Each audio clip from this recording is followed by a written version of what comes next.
আসসালামু আলাইকুম রহমতুল্লাহ। সুপ্রিয় দর্শক, আশা করছি সবাই ভালো আছেন।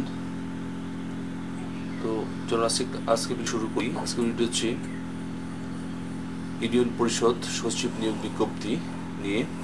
তো এটা হচ্ছে মেহেরপুর যে ওয়েবসাইট। তো এখানে দেখুন একটি বিজ্ঞপ্তি প্রকাশ করেছে ইউনিয়ন পরিষদ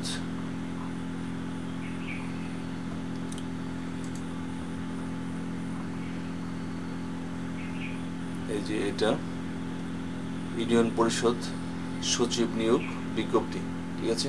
তো এটা আমি ডাউনলোড করেছি। এই যে ইউনিয়ন পরিষদ সচিব নিয়োগ বিজ্ঞপ্তি, তো এখানে আমি ডাউনলোড করেছি, সেটা আপনি দেখাচ্ছি। এই নিয়োগ বিজ্ঞপ্তি, এটা 22 এপ্রিল 2024 এই বিজ্ঞপ্তিটা প্রকাশ করা হয়েছে। তো এখানে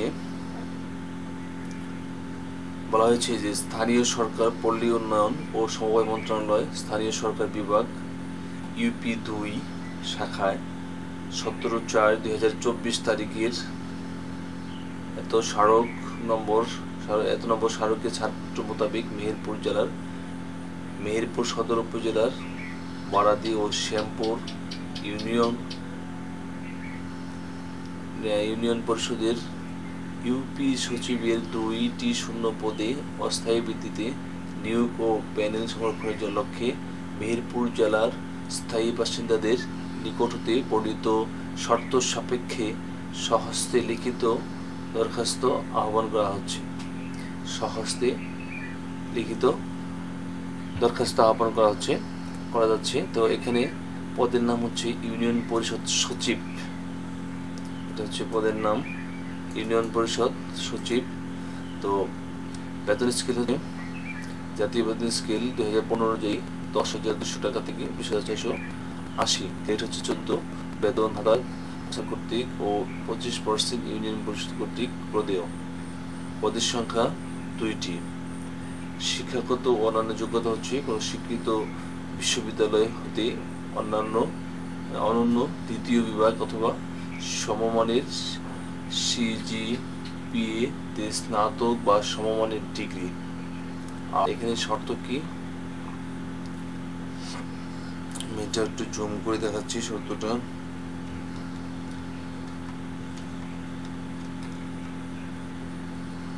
আচ্ছা,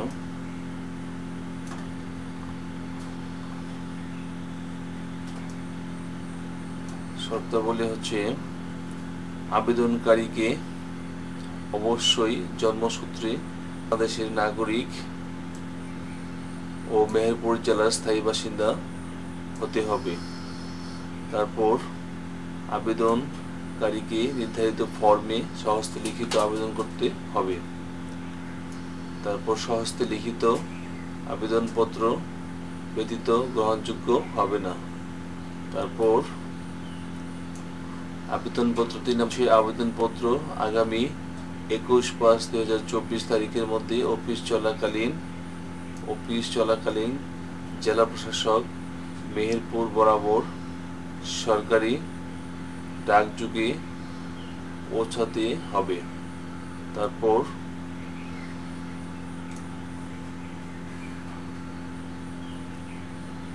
আবেদনপত্র আগামী 21/5/2024 তারিখের মধ্যে অফিস চলাকালীন সময় পৌঁছাতে হবে। সরাসরি কোনো আবেদন গ্রহণ করা হবে না। নির্ধারিত সময়ের পর প্রাপ্ত আবেদন গ্রহণযোগ্য হবে না। খামের উপরে মোটা অক্ষরে পদের নাম বিশেষ ওটা যদি থাকে এবং বাম পাশে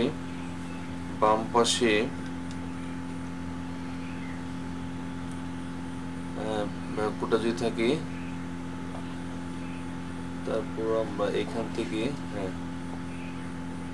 বাম পাশে আবেদনকারীর পূর্ণ নাম ও ঠিকানা স্পষ্ট করে লিখতে হবে। নির্ধারিত আবেদন ফর্মটি জেলা প্রশাসকের কার্যালয় মেহেরপুর, স্থানীয় সরকার শাখা হতে অথবা www.meherpur.gov.bd ওয়েবসাইটে পাওয়া যাবে। তারপর 4 হচ্ছে নির্ধারিত আবেদন ফর্মের নির্দেশনা ও চাহিদা অনুযায়ী প্রয়োজনীয় তথ্য প্রদান করতে হবে। ত্রুটিপূর্ণ অসম্পূর্ণ আবেদনপত্র বাতিল বলে গণ্য হবে। তারপর 5 হচ্ছে যে বিবাহিত নারী প্রার্থীদের ক্ষেত্রে স্বামীর স্থায়ী ঠিকানা উল্লেখ করতে হবে। 6 প্রার্থীর বয়স সীমা 21/5/2024 তারিখে 18 থেকে 30 বছরের মধ্যে হতে হবে। তারপর তবে বীর মুক্তিযোদ্ধা, শহীদ মুক্তিযুদ্ধের সন্তান ও শারীরিক প্রতিবন্ধী প্রার্থীর ক্ষেত্রে বয়সসীমা 35 বছর পর্যন্ত শিথিলযোগ্য। বয়সের ক্ষেত্রে কোনো এফিডেভিট গ্রহণযোগ্য নয়। 7 হচ্ছে আবেদনপত্রের সহিত নিম্নবর্ণিত কাগজপত্র দিয়ে সংযুক্ত করতে হবে। প্রথম শ্রেণীর গেজেটেড কর্মকর্তা কর্তৃক সত্যায়িত সদ্য তোলা 3 কপি পাসপোর্ট সাইজের রঙিন ছবি আবেদনপত্রে নির্ধারিত স্থানে সংযুক্ত করতে হবে এবং 2 কপি স্ট্যাম্প সাইজের রঙিন ছবি দাখিল করতে হবে। সত্যায়নকারী কর্মকর্তার নাম, পদবিযুক্ত বিশিষ্ট স্পষ্ট সিল থাকতে হবে। তারপর সংশ্লিষ্ট পৌরসভার মেয়র, ইউনিয়ন পরিষদ চেয়ারম্যান কর্তৃক প্রদত্ত নাগরিকত্ব সনদপত্র। তারপরে সকল শিক্ষাগত যোগ্যতা ও অভিজ্ঞতা যদি থাকে সনদপত্র সত্যায়িত ফটোকপি। সরকারি নীতিমালা মোতাবেক মুক্তিযোদ্ধার পোষ্য হলে মুক্তিযোদ্ধা কোটায় আবেদিত চাকরির প্রার্থীদের নির্ধারিত ফর্মের সাথে মুক্তিযোদ্ধার জাতীয় পরিচয়পত্র, জন্ম সনদ, মুক্তিযুদ্ধের সনদ, মুক্তিবার্তা, তারপরে গ্যাজেট মন্ত্রণালয়ের সনদ, তারপর মুক্তিযোদ্ধার নাতি নাতনির ক্ষেত্রে প্রার্থীর জাতীয় পরিচয়পত্র, পিতামাতার জাতীয় পরিচয়পত্রের সত্যায়িত কপি এবং মুক্তিযোদ্ধার সাথে সম্পর্কে বিষয়ে প্রথম শ্রেণী গেজেটেড কর্মকর্তা পৌরসভার মেয়র অথবা ইউপি চেয়ারম্যান কর্তৃক প্রদত্ত প্রত্যয়নপত্রের সত্যায়িত কপি আবেদন ফর্মের সাথে দাখিল করতে হবে। সরকারি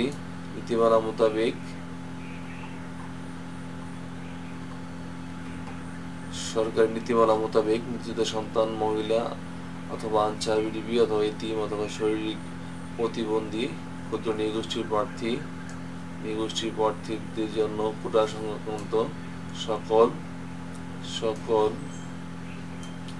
বিধিবিধান অনুসরণ করা হবে। এক্ষেত্রে প্রার্থীকে তার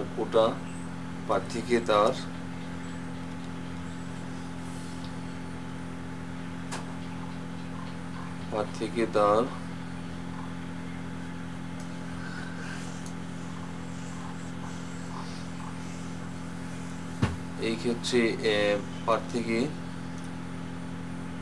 তার জন্য কোটা সংক্রান্ত সকল বিধিবিধান অনুসরণ করা হবে। এক্ষেত্রে প্রার্থীকে তার কোটা দাবি সমর্থনে যথাযথ কর্তৃপক্ষ কর্তৃক প্রদত্ত সনদ, প্রমাণপত্র সত্যায়িত কপি জমা দিতে হবে, অন্যথায় তাকে সাধারণ প্রার্থী হিসেবে বিবেচনা করা হবে। 8 নম্বর হচ্ছে আবেদনপত্রের সাথে সোনালী ব্যাংকের যে কোনো শাখা হতে জেলা প্রশাসক মেহেরপুরের অনুকূলে 500 টাকার ব্যাংক ড্রাফট অফারের যোগ্য জমা দিতে হবে। 9 চাকরিরত প্রার্থীদের যথাযথ কর্তৃপক্ষের মাধ্যমে আবেদন করতে হবে। এক্ষেত্রে কোনো অগ্রিম কপি গ্রহণযোগ্য হবে না। 10 হচ্ছে প্রার্থীর যে ঠিকানায় প্রবেশপত্র পেতে আগ্রহী তা স্পষ্টভাবে খামের উপরে উল্লেখ করতে হবে। 10 টাকা মূল্যমানের অব্যবহৃত ডাক টিকিট যুক্ত 10 ইঞ্চি থেকে 4.5 ইঞ্চি সাইজের একটি খাম আবেদনের সাথে যুক্ত করতে হবে।